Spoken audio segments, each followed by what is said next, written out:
guys, it's Will here from Amateur Explorers, and today I have another different video for you. I will be reviewing my Sony A6300. He traded his guns for love, but he's caught in the crossfire, and he keeps waking up, but it's not to the sound of birds. This is just a quick disclaimer. I'm not a professional reviewer. I don't know everything about this camera, so this is just my opinion and my first thoughts. So if you're looking for a professional camera review, which is gonna make you decide whether you're gonna get this or not, probably don't watch this. I'm just gonna get started off with like a quick pros and cons list. So we'll go straight into the pros. For like the size, as you can see, it's such a small compact camera. It actually does 4K, but that's only at 25 FPS. It's not bad. Like the quality is actually, it's 6K downgraded to 4K. I know not everyone watches 4K, like videos in 4K, but in the future that's gonna be the main thing. So I actually do use a lot of the 1080p on this. It does 120 FPS. That slows down the video like a lot. I'll put some examples for you as well.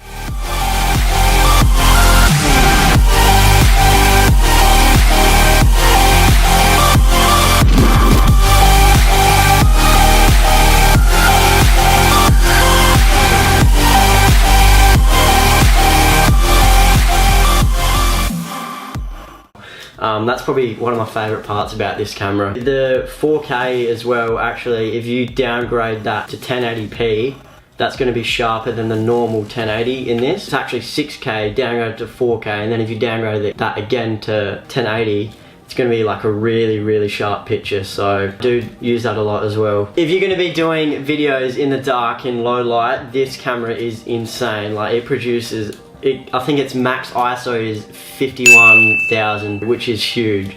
Obviously you're probably not going to use that max, but you can go to about 5,000–6,000 ISO in like really dark situations and you won't see any grain at all. I'll get into the other details inside the actual camera itself. Obviously if you're shooting video, this is like the perfect camera for you. I haven't actually taken photos really on this. It does have a 24 megapixel camera. So this is actually a mirrorless camera. It's not a DSLR, which means it has an EVF, an electronic viewfinder, which is like really helpful, especially if you're shooting in like really bright sunny days. You can look through the EVF and see clearly what you're going to be looking at. This camera is mirrorless. It's got a different mount adapter, so this is an E mount. E mounts aren't used on Sony's normal DSLRs. They use an A mount, so this does have a wide range of lenses you can use. I just bought an adapter which converts the A mount to E mount because I bought a Sigma 18-35. I can post the links in the description of what adapters you need to get. So I'm going to get into the best part about this camera. Its autofocus is next level. It is insane. So this is a beast of a camera. It actually has 425 different autofocus points, which is huge.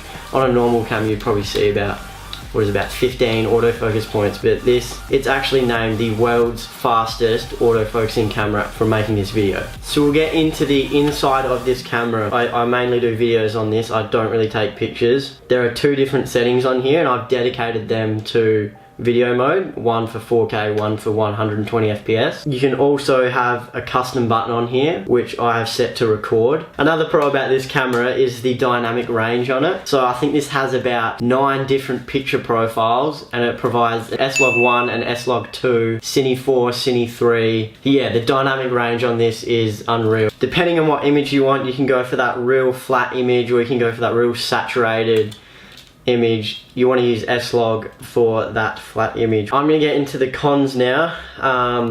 There are a few things I have noticed with this while for the few months I have been using it, which I would have loved in the first place. The screen here is, I don't know what Sony was thinking when they built this. It has about 3 different adjustable points, which are just terrible. I've never used it. It's not a touch screen, so being the world's fastest autofocusing camera, that would help a huge amount if you could touch the screen. So mostly I find myself using the electronic viewfinder, the Canon, and the flip out screen. The flip out touch screen was the best selling point for me, so it's where Sony goes down a bit. I know they do that on a few of their mirrorless cameras as well. Another thing I've noticed about this, especially when using the 4K, if you're planning on shooting sporting events or anything that's moving really fast motion, the rolling shutter is just awful. Another thing that I'm not actually too worried about is the audio in and out. So it has an audio in, so if you want to put a mic,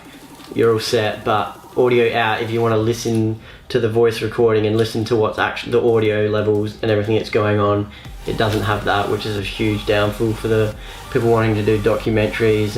But yeah, that doesn't worry me at all, as I said. The battery on this, when I first bought this camera, I watched a lot of reviews and they said the battery was like very bad, especially when shooting in 4K, because it will overheat, the camera will turn itself off and you won't be able to use it after about 15 minutes of filming in 4K. Again, I actually have not experienced that, and the battery has been really good. When I shoot the cinematics, I'm recording for long periods of time, and to this day I still haven't made this battery go dead yet. Alright guys, I hope you weren't expecting a full in-depth review, because that's all I really have to say about the camera. That is my personal opinion, remember, so if you like this camera, I'll put some links down below where I bought it from. I got it really cheap on my website. I am so happy with this camera at the moment. I haven't had anything really go wrong with it. I actually just bought a new Sigma 18-35 lens. Pretty keen to use that. Yeah, if you enjoyed this camera review,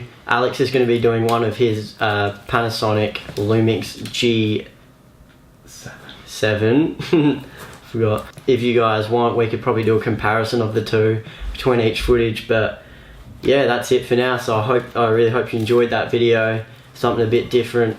If you wanted to know what gear we use, we can do another update video of all the gear we use together when we're going on shoots. So it's definitely progressed since the start of the channel. So if you enjoyed that, please comment down below, just leaving your thoughts if you get the camera. If you have anything to add that I didn't know about the camera, remember I'm just a rookie of this. This isn't a professional in-depth review. Yeah, leave a like, comment, and be sure to subscribe if you're new. See you next time.